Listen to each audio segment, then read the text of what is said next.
सुमिरन करो देवी दुर्गे की सुमिरन करो। होत सबेरे मैया मालिनी रूप धैली, होत सबेरे मैया मालिनी रूप धैली। हाथे लिहली डलिया लोढ़न चल फूल सुमिरन करो देवी दुर्गा की सुमिरन करो। नमस्कार दोस्तों, मैं हूं ममता तिवारी और आप सभी का स्वागत करती हूं मेरी चैनल ममता वेज में। कैसे हैं आप सब? तो ये बताने के लिए कमेंट बॉक्स में जय माता दी अवश्य लिखिए। तो चलिए आज हम इस वीडियो में जानेंगे कि कन्या पूजन में हमें कौन सी एक गलती कभी भी नहीं करनी चाहिए। और दूसरी बात है कि जब आप कन्या पूजन कर रहे हैं तो कन्याओं को ये एक चीज़ देना बिल्कुल नहीं भूलनी है, हमें अवश्य देनी है। तीसरा हम क्या जानेंगे इस वीडियो में कि कन्याओं से ये एक चीज़ लेना कभी न भूलें। जितनी व्रती हैं जो 9 दिन का उपवास रखे हैं उनको कन्या पूजन अगर वो नहीं करते हैं तो उन्हें व्रत का लाभ नहीं मिलता है। तो कन्या पूजन तो आपको करना ही है, साथ में ये एक चीज़ लेना बिल्कुल मत भूलिएगा। अगर आप कन्या पूजन नहीं कर रहे हैं तो उसके लिए क्या विधि है उसके लिए भी मैं वीडियो अपलोड कर चुकी हूँ, बहुत ही सरल। उसमें मैं 4 उपाय बताई हूँ। अगर आप घर में कन्या पूजन नहीं कर रहे हैं तो बिना कन्या का कन्या पूजन कैसे करें, तो उस वीडियो को भी आप चेकआउट कर सकते हैं। तो चलिए इन सभी महत्वपूर्ण बातों को हम इस वीडियो में जानेंगे। तो आप बने रहिए मेरे साथ मेरे चैनल पर।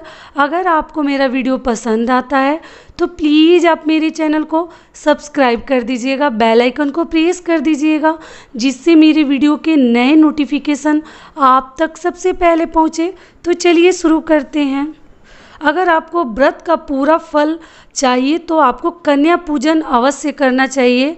आप अपने घरों में कन्याओं को बुलाकर आप 9 कन्या आपको लेना है और उनको एक दिन पहले ही आप आमंत्रित कर दीजिए। ऐसा नहीं कि हम सुबह जाकर कन्याओं को बुलाकर लेकर आ जाएं या कन्याओं को कहीं से पकड़ लें। आप एक दिन पहले न्योता दे दीजिए, अगर कन्याएं आने के लिए घर के लोग अगर उनको बोलते हैं तब, क्योंकि इस महामारी में थोड़ा मुश्किल है।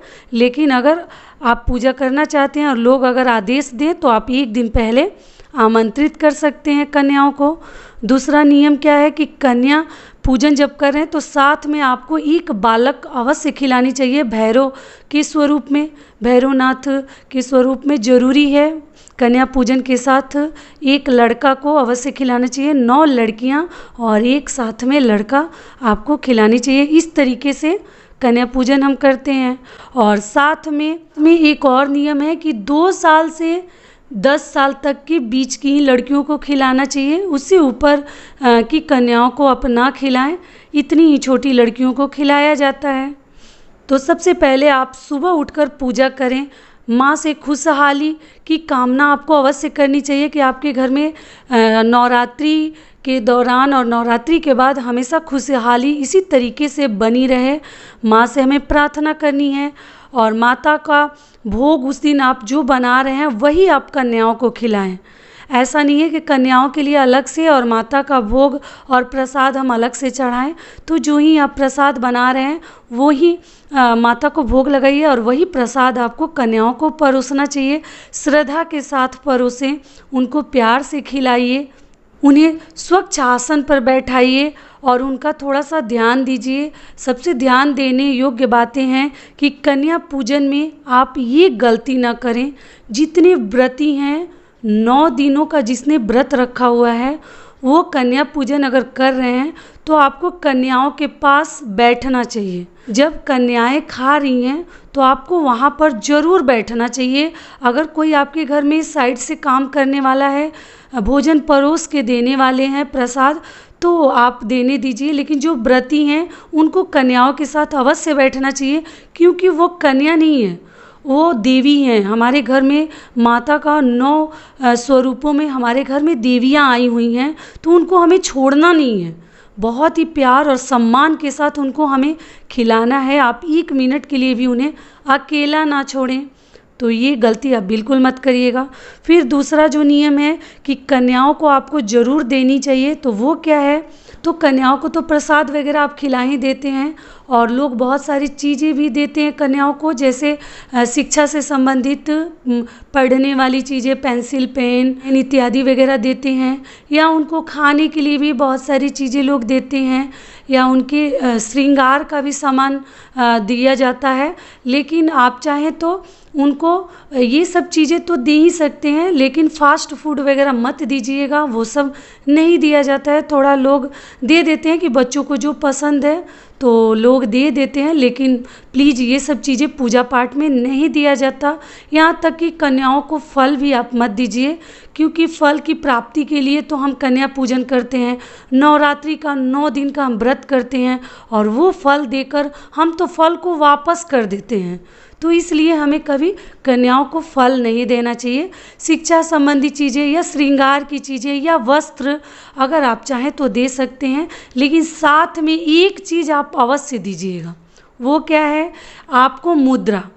आप और चीज़ दे चाहे ना दे, कन्याओं को मुद्रा, दक्षिणा अवश्य दीजिए। जितना आप देने के लायक हैं, अगर आप दे सकते हैं तो कन्याओं को ये चीज़ देना बिल्कुल मत भूलिएगा। दक्षिणा देना 11, 21, 51, 101 जितना के लायक आप हैं ज़रूर दीजिए, क्योंकि दक्षिणा देना किसी भी पूजा पाठ में सबसे अधिक उसका महत्व है और सबसे अधिक फल देने वाला चीज़ माना जाता है। तो आप कन्याओं को अवश्य दीजिएगा दक्षिणा। तो ये हो गया। तीसरा है कि कन्याओं से हमें क्या लेना है, तो वो भी मैं बता देती हूँ कि जब कन्याएं आपके घर में भोजन करने आती हैं, तो सबसे पहले उनका पैर वगैरह धो के, रंग के, कलर करके, स्वच्छ आसन पे तो मैं बताई हूँ बैठाकर पूजा अर्चना करिए, भोजन कराइए प्यार से, और उनको ऐसा न दीजिए कि वो ऊब जाए। थोड़ा थोड़ा ही भोजन दीजिए, और जितनी बार मांगे आप प्यार से दीजिए, बिल्कुल गुस्सा मत करिए, क्योंकि बच्चे हैं तो थोड़ा बहुत तो इधर उधर परेशान करते ही हैं। तो थोड़ा प्यार से उनको खिलाइए। और उनसे क्या लेनी है, लास्ट में जब कन्याएं हाथ धो ले, उनको हाथ भी आप एक थाली में धुलाइए। ऐसा नहीं कि उठ के चले जाओ सिंक में धो लो, बेसिन में धो लो, ऐसे नहीं करना है। उनको थाली में हाथ धुलवाइए, एक लोटे से पानी गिरा गिरा के प्यार से आदर के साथ उनका हाथ धुलवा लिए। उसके बाद जो व्रती हैं उन 9 कन्याएं को, जो 9 कन्याएं बैठी हैं देवी स्वरूप, उनको आपको पैर छू के प्रणाम करना है, नमस्ते करना है, उनका आशीर्वाद लेना है। और 9 कन्याओं के हाथ में आप 9 फूल दे दीजिए, मतलब कोई भी फूल ले लीजिए, सबके हाथ में दे दीजिए एक एक फूल, और अक्षत दे दीजिए। अक्षत और ये फूल आपने दे दिया, और जब भोजन कर लेती हैं तो इस तरीके से उनके हाथों में देकर, और उनसे आप अपने आंचल में या अपने दुपट्टे में आप उनसे वो आशीर्वाद ज़रूर ले लीजिएगा। जितनी भी व्रती हैं, लड़कियां हैं, शादी योग्य लड़कियां तो पक्का ले लेंगी, बिल्कुल मत भूलिएगा। और जितनी भी जो महिलाएं हैं, पुरुष हैं, उन सभी को इस तरीके से करना है। पुरुष भी गमछे में ले सकते हैं। तो माताओं का आशीर्वाद लिए बिना बिल्कुल उनको जाने मत दीजिएगा अपने घर से। तो अपने आंचल में और दुपट्टे में उस फूल को ले लीजिए, उस अक्षत को ले लीजिए, और कहीं सुंदर जगह पर अपने घर में, मंदिर में या कहीं और स्थान पर रख दीजिए कि आपके घर में सुख समृद्धि बनी रहे। तो इसलिए उनका आशीर्वाद ले लीजिए और उनको प्यार से विदा करिए। उनके जाते ही वहाँ का सफाई मत करिए, उस स्थान की झाड़ू पोछा वगैरह करने की ज़रूरत नहीं है। कुछ देर के लिए उसी तरीके से पड़े रहने दीजिए। 1 घंटा बीतने के बाद वहाँ पर सफाई करिए। ये ना कि जाते हम झाड़ू मारने लगे, पोछा मारने लगे, बहुत लोगों की ये आदत होती है। तो नहीं, पूजा पाठ में आपकी जल्दीबाजी और आपकी ये आदतें करना मतलब सही नहीं माना जाता। थोड़ा धैर्य से काम लीजिए। तो इस तरीके से आपको कन्या पूजन करनी है, और इन तीनों बातों का आप ज़रूर ध्यान रखिएगा। तो आशा करती हूँ कि मेरी ये बात आपको पसंद आएगी और इससे आपको लाभ मिलेगा। तो फिर मिलती हूँ एक नए वीडियो में। तब तक के लिए नमस्कार। स्वस्थ रहिए, सुरक्षित रहिए और एक बार प्रेम से बोलिए जय माता दी।